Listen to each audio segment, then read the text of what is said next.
Hello, good morning. From Carla Harris, we continue the conversation on the critical importance of relational intelligence in the workplace at this time, on the fact that both employers and employees at this moment need to become fluent in the language of relationships. Carla comes from banking.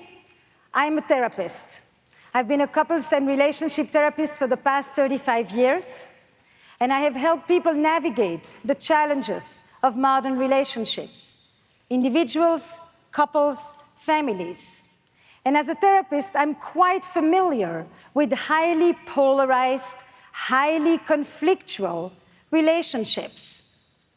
To be honest, I have never worked as an employee in any company, but I have worked with many companies and many people who have been either disgruntled or elated in the companies that they work in. What I have learned from my work is that it is the quality of our relationships that ultimately will determine the quality of our lives. As David Brooks says, we all may have a resume, but we all may have a different eulogy. Two different kinds of CVs. The connections and the bonds that we make with other people are what gives us the most meaning, the most well-being, and the highest sense of happiness, more than any other human experience. So let me ask you very briefly, raise your hand if you are currently in a relationship. And raise your hand if you would like to be in a relationship.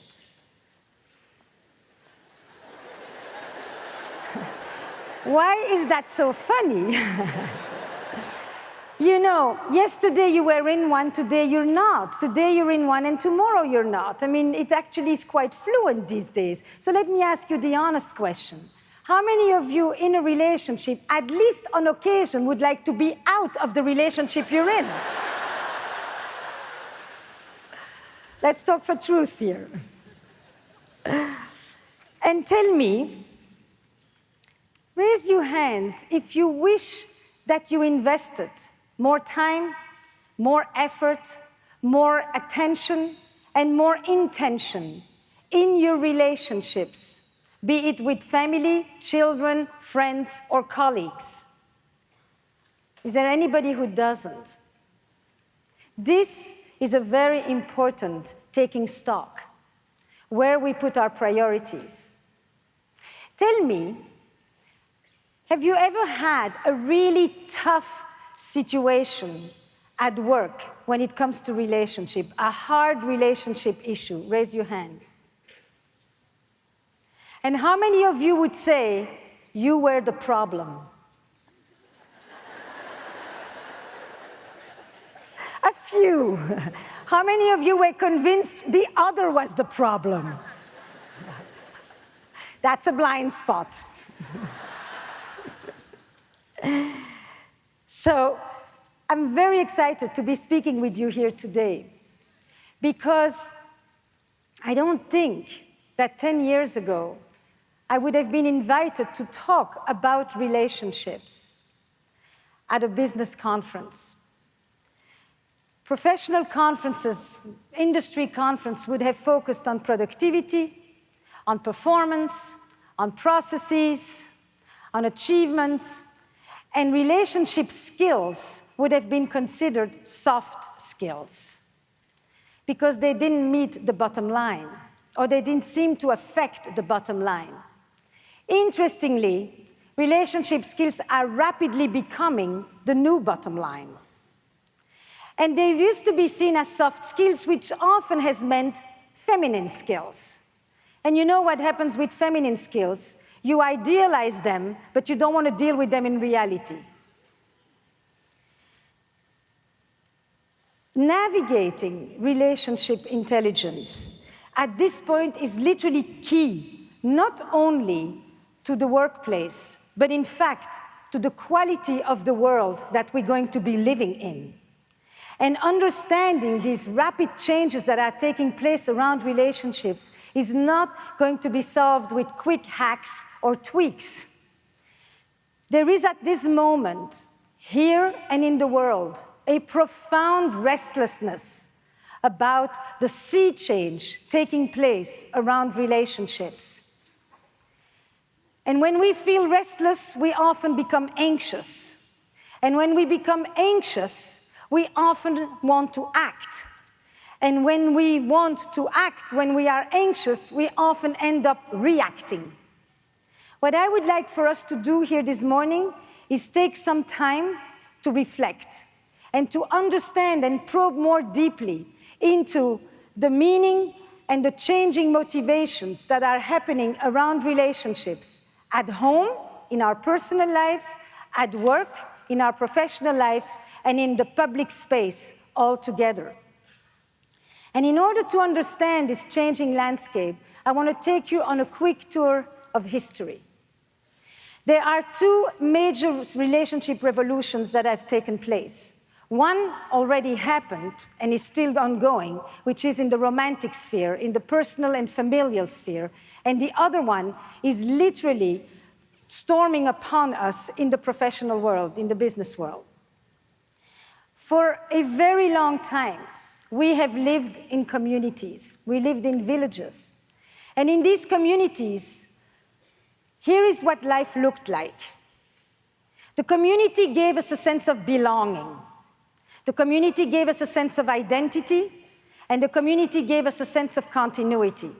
You knew who you were, you knew what was expected of you, and you knew how you were supposed to behave with others. I spent quite a bit of time in Europe this summer. From small town to small town with 20 villages, you really knew where the authority lies. All the big decisions were made for us. There were some very few decisions that we could make where we could experience a sense of personal freedom. But who you were going to live with and who you were going to, and what you were going to do was often quite pre-established. In the community, there was a lot of certainty. There was a lot of clarity. There was a lot of structure. There was virtually no individuality and very little personal freedom. In that community, marriage was primarily a pragmatic institution. You married for survival needs. You created family in order to be able to meet refuge and shelter and food. And love was not particularly central to that marriage. It was primarily an economic institution. Children were primarily for assets. They were productivity. There were many of them in order to help us work the land. That is a very important shift that we're going to trace in a moment. In the pragmatic marriage, happiness was basically for the afterlife. You could suffer well on earth, and if you did a good job at it, you may be rewarded later. That marriage, by the way, was a once for a lifetime with no exit. And if you were miserable, you could always hope for an early death of your partner. There was no exit. That's a very important thing. It was also a marriage in which you often married and you had sex for the first time, whereas today you marry and you stop having sex with others. It was also a marriage in which monogamy was one person for life, whereas today monogamy has become one person at a time. And many of you, I'm sure, have said, I am monogamous in all my relationships, plural. And this makes a lot of sense. And I'm saying this because our vocabulary sometimes doesn't change. We use the same words, but in fact, the meaning of these words and the social reality that these words convey is fundamentally altering in front of us. What also happened in the community is that the roles were very clear. Roles, duty, and obligation governed our relationships. We have moved from the rural to the urban.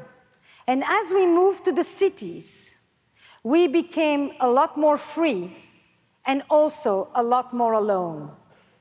And as we became a lot more alone, we began to look for something else in our relationships.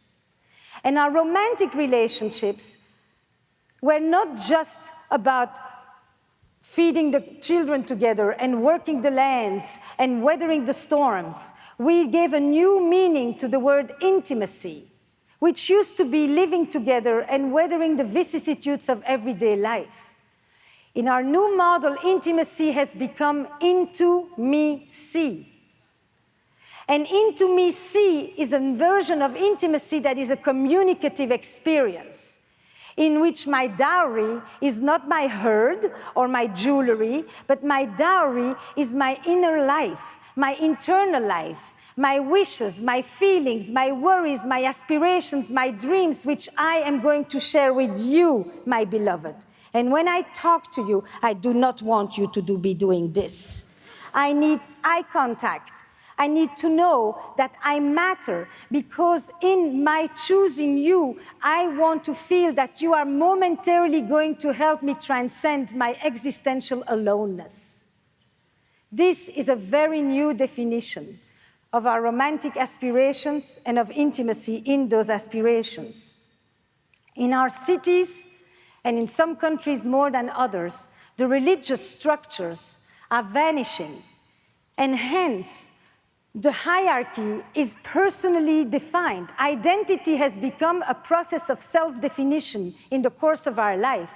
We define ourselves, we define our values, what we believe in, how we want to act, rather than it is ascribed to us.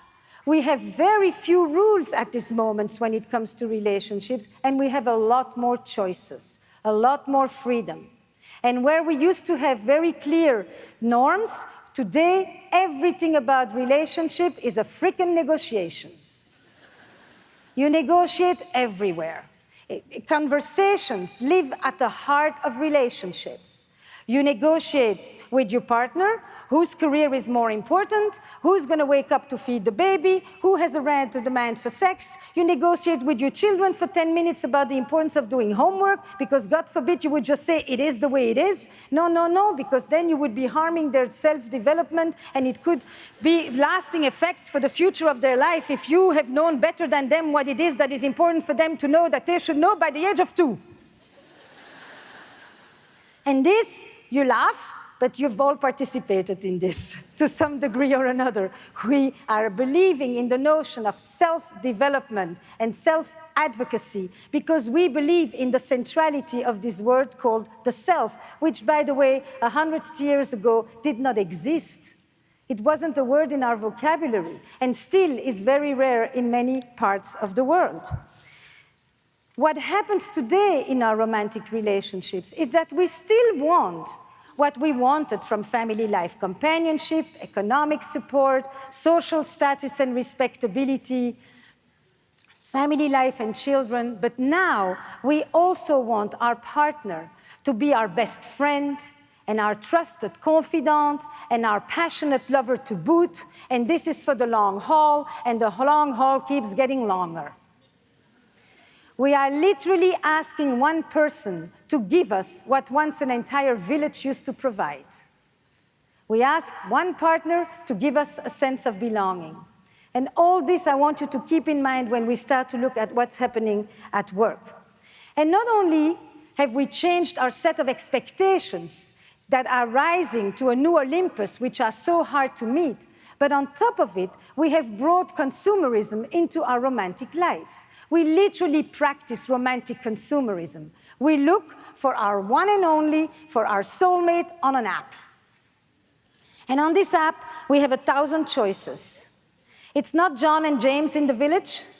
It's a lot of people.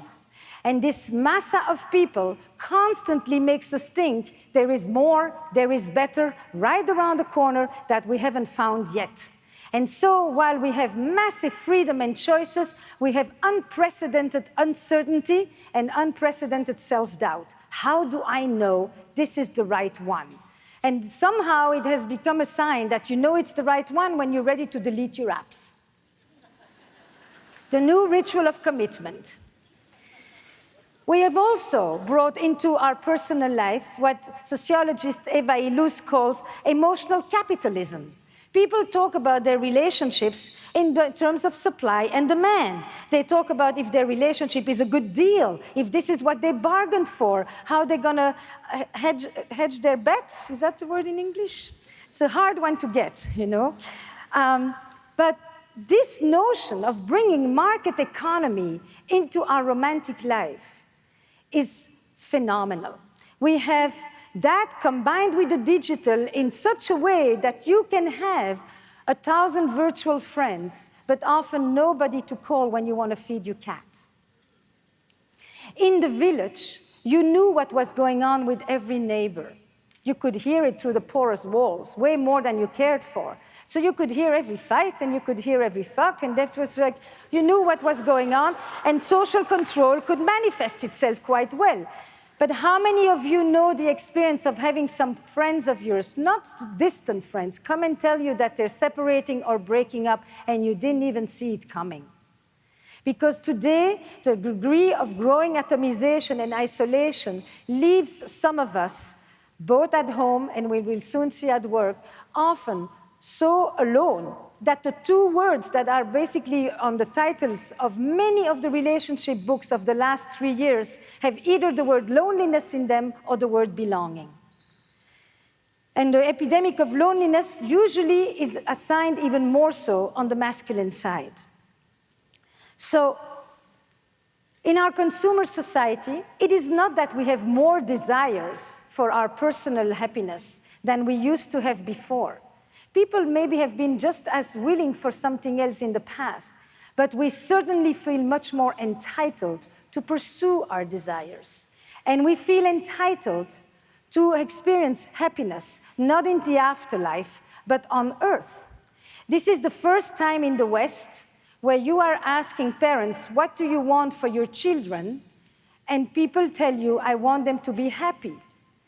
In the past, and not too long ago in the past, and in many other parts of the world, people will still first and foremost say, I want them to be alive. Then I want them to be healthy. Then I want them to be good people. And then I want them to feel good about themselves, which becomes the definition of happiness. This happiness mandate is crucial for our understanding of the new millennial workforce. In the beginning of the 80s, we began to see a fundamental change in the way that we raise our kids. It became very clear that we no longer, in some of the classes of society, let's be very clear, expect work from our children, but we expect meaning from our children. And in order to sentimentalize and idealize the little Smurfs, we need to begin to give them a voice from very early on. So we definitely ask a 2-year-old, what do you want to wear? And what do you want to eat? And what are we going to do today? And we believe that this kind of self-knowledge will later develop into a sense of self and confidence and advocacy and ambition, etc., etc. Having just come back from Romania last week, I can tell you, this is a cultural model. I mean, there are, you know, when you go and visit places where corporal punishment is still quite normative and where it is basically said, this is to prepare you for the harsh realities of life, you really get to see the shift that took place because paddling wasn't absent from the schools here not that long ago either. These children are becoming the new generation that's going to be filling our workforce. And that group is coming with a very new sense of identity, with a very new sense of multiple identification, with a different sense of gender identity and gender fluidity, and with a different sense of responsibility. I asked one of my sons, who I have 2 of them in the house, millennials like that, and I said, you know, what is the most important thing you expect from your manager? And he said, at our company, the best manager is the one who lets you out of the position that he hired you for, or she hired you for. Meaning, the manager is a coach that will help you with self-development and self-actualization in a new cultural system. So what did we do with the second revolution, the one that is now entering the workplace? If the market economy entered the bedroom, I would say the emotions have entered the workplace. We are talking about psychological safety in the same sentence that we're talking about performance measurements. We are talking about trust, authenticity, belonging, self-actualization, a whole vocabulary of emotion that is entering the workplace in a swoop. And then the meanings of the word, longevity, incentives, career, are being redefined as we speak. If you look at the Maslow ladder of needs, you can see an absolute parallel.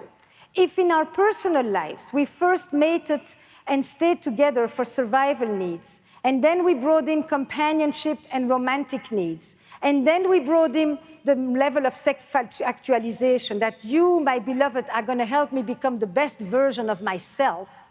Similarly, the same thing is happening at work. We no longer just work for the paycheck when we can afford to. We work for identity formation, we work for a sense of belonging, we work for self-actualization. We don't enter a company and expect to spend 20 years there, going up and up and up, and waiting for somebody else to actually recognize us and reward us. You know, it used to be that we divorced once divorce came into the picture because we were really unhappy. Today, people divorce because they feel that they could be happier. The same is happening at work. We used to leave a company because they closed the factory. Today, we will leave because we feel that we are not being promoted and recognized fast enough. And so the Wall Street Journal can have an article with a headline that says, "Quitters are winners." Meaning, if you roam and you switch from one job to another, you are more likely to get higher incomes and better positions. What does that say about the meaning of the word loyalty in the workplace?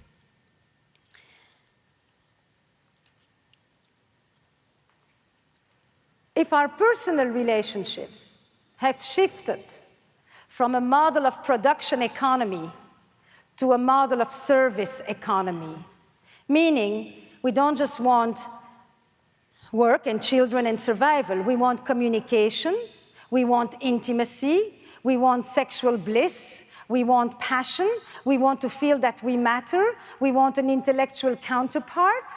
Those are services. And those determine the quality of the experience in a couple, in a relationship. And by the way, this is the first time that the survival of the family will depend, first and foremost, on the quality of the relationship of the couple. That's why I became a couples therapist, because for the first time, it's the couple that will determine if the family will survive. When was that ever the case? And all you need to do for some of you is think about your own parents or your own grandparents. The same shift from the production economy is entering the workplace to the service economy. We need an entire emotional vocabulary of relational intelligence. Listening skills, communication skills are essential at this moment, not muscles. And all the skills that become central are what used to be called the feminine skills. We're back in the full circle.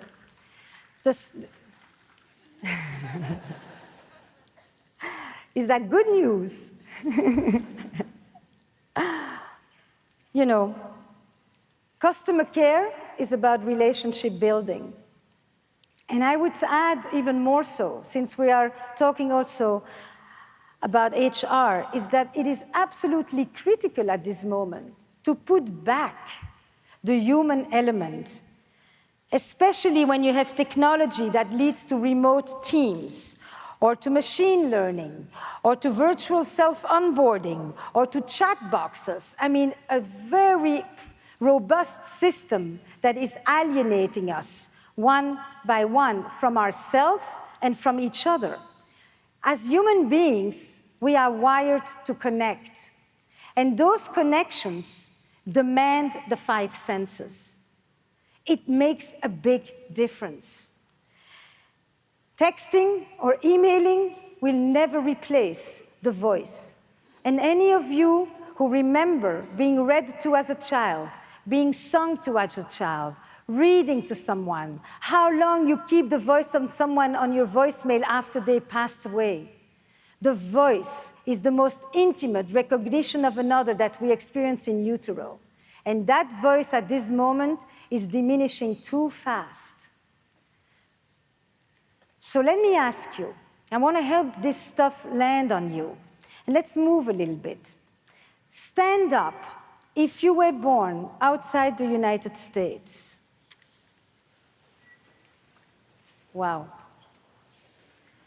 And so for those of you who are standing, raise your hand if you recognized any of what I just described in terms of the major social and cultural changes that I highlighted. Okay, great. Thank you. Stand up if you have been in the same company for 10 years. Wow. Nice. That's an age factor. I promise you. This diminishes as you go younger. Stand up if you have been in at least 3 or 4 companies in the time that you have been working. Right. Look around, just so you get a sense of surveys. You see, now, those of you who are standing, stay all standing, and tell me, raise your hand, if you feel that trust and belonging are important experiences to have in your work life. And then tell me how you expect trust and belonging to develop if you hop around the whole time. I mean, certain things demand time. Thank you. Stand up. I'm going to keep you moving for a while here. For any of you who missed the gym this morning. Stand up if you feel that you are part of a team that is maximizing its potential. Beautiful. Wow. That deserves a clap.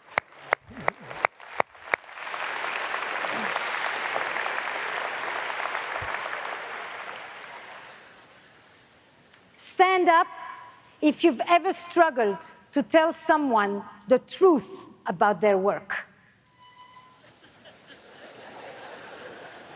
And look around. Now, stay standing if you've ever minimized your contribution at work and let someone else take the credit, and the others may sit. Wow. Ladies, can you all sit one moment? Gentlemen, keep standing. So this is the question for the men. Do you have a sense, and I love the way that Carla talked about how perception is so powerful. Do you have a sense that you have done this more often with members of the other sex?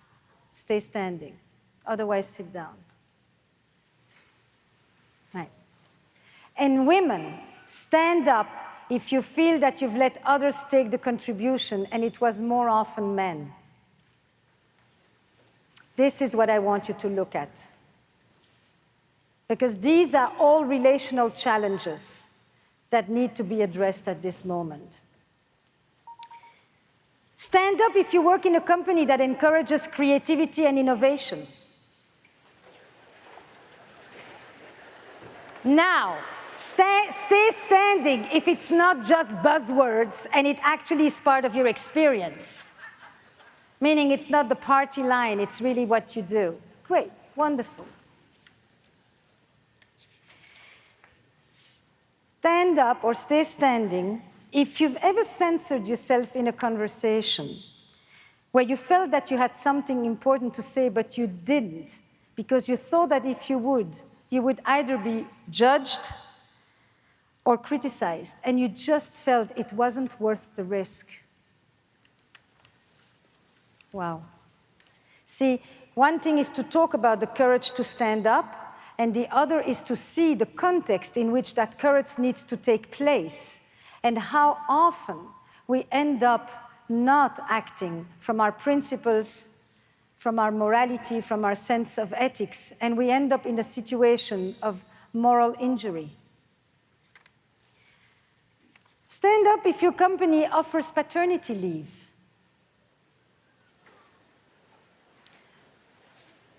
And if the paternity leave is more than 2 weeks, 2 months, welcome to America. Sit down and stand up if you feel that your company is vulnerable to inequality. Wow. Just look around, people. Thank you. And stand up if you feel that your company is vulnerable to a culture of harassment. Wow. This is the work. A lot of this is the work. And, let me ask you that one. Stand up if the last thing you touch before going to bed is your phone.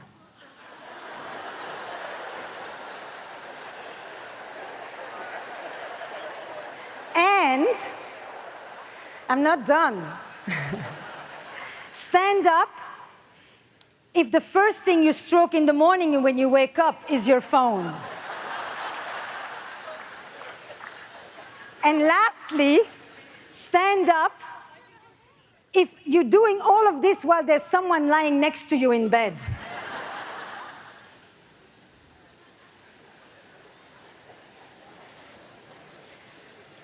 So,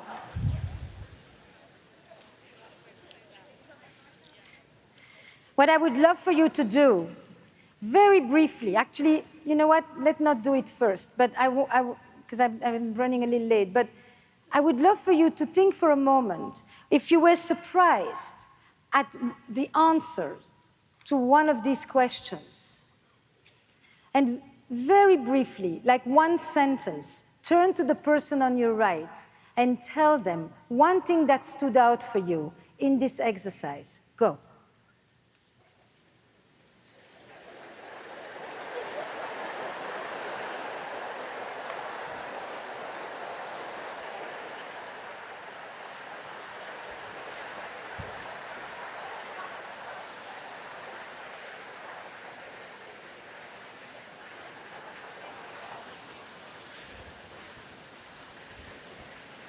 One sentence each.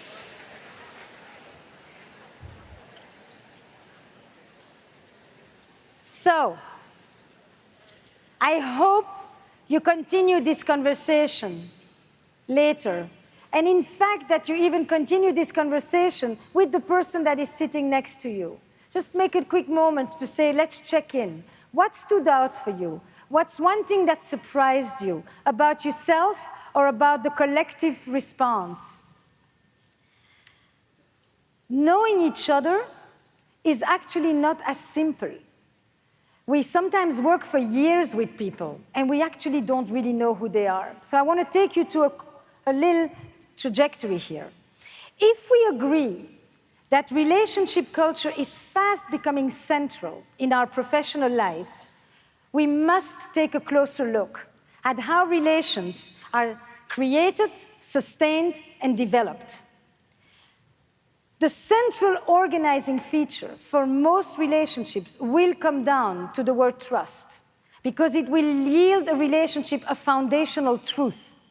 Trust that goes together with the ability to take risks, that goes together with the ability to safely fail, that goes together with the notion of dependability and accountability, that you can rely on the other people, that they're going to do that which they said they would do, and that they have your back, which goes together with the notion of structure and clarity about what is expected in this relationship, on this team, that goes together with a generative communication. Generative communication is a communication that really fosters well-being and connection, It's not a communication that shies away from conflict, from negative emotion, from disagreement, from discord.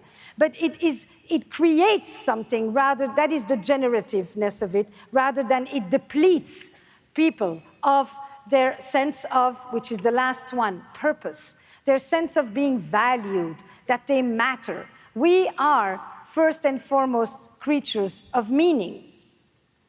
And when I think about these dimensions, I conceptualize every relationship system, every living organism, every aspen grove, every family, and every team, every company around two major axes. The vertical axis of every relationship is structure. And the structure can be highly hierarchical, it can be very stable, and it can be very rigid on a continuum. Or it can be very fluid, very flexible and adaptive, all the way to very chaotic. The horizontal axis is the relatedness. The relatedness which on one end of the continuum can be about overly connected, overly close, fused, merged, and meshed, or on the other side, overly distant, overly disengaged, overly individualized, so that you don't even know what is happening and what the person next to you is doing. There are 4 quadrants to this map between structure and relatedness, between highly rigid or chaotic on the extremes, and between highly fused and highly disengaged on the extremes. You can use these quadrants to map every one of your teams and see where are the strengths and where are the weaknesses. And I'm going to do the disservice of skipping some of this because I actually want to make sure that I take you on something else that is, to me, probably more central, and that is this. Relational intelligence starts with relational self-awareness. Every one of you comes with a relationship history to your jobs and to this conference today. Every one of you has expectations about relationships, and every one of you has narratives about these relationships, that with beliefs about how they should be, about what you can expect, about what your place is in the system, and all of that. And we don't magically become different when we enter our office buildings. We actually take this emotional dowry with us. So when you think about your own relationship upbringing, would you say that relationships were central in your family life growing up? Central as in, you were told that you belong to a collective. If you have a problem, who can you reach out to? You are never really alone. There's always other people that will come through for you. You can rely on them. You can count on them. They mean well. People paid attention to you. People held you, rocked you, soothed you. People were empathic to your needs. People put limits. People saw when you broke the limits. Because every child rearing lives on a continuum of attention, sometimes too much attention and sometimes too little attention, sometimes neglect and sometimes smothering. Or were you told you just should rely on yourself? You only have yourself to count on. People are not really there to help you. You can't really trust them. In effect, what it says is, were you raised for autonomy or were you raised for loyalty? And from that place, you can begin to look. Do you lean towards collaboration or competition? When people give you advice, do you feel supported or do you feel instantly criticized? Do you let other people know when you struggle with something, or do you stay alone with the difficulties of a project and let nobody else know? How do you take your relational history into the workplace? We all straddle 2 sets of fundamental human needs, as individuals, as teams, as companies. We all want safety and security and stability, and we all want adventure and exploration and discovery and creativity and mystery and risk and a beautiful encounter with the unknown. We want tradition and we want novelty. And we want to experience them inside of us, and we want to experience them inside our teams. These two fundamental sets of human needs and how they become reconciled at this point is the challenge of modern love and the challenge of every surviving and thriving company, bringing together the anchor and the waves. When I go to conferences, I often realize that there are moonshots about everything these days, from the environment to health to education, cybersecurity, you name it. And often, there's not a single moonshot for relationships. I think that if the best companies can bring the subject of relationship to the center and to understand one thing, our relationships are our story. I urge you to write well and to edit often. Thank you.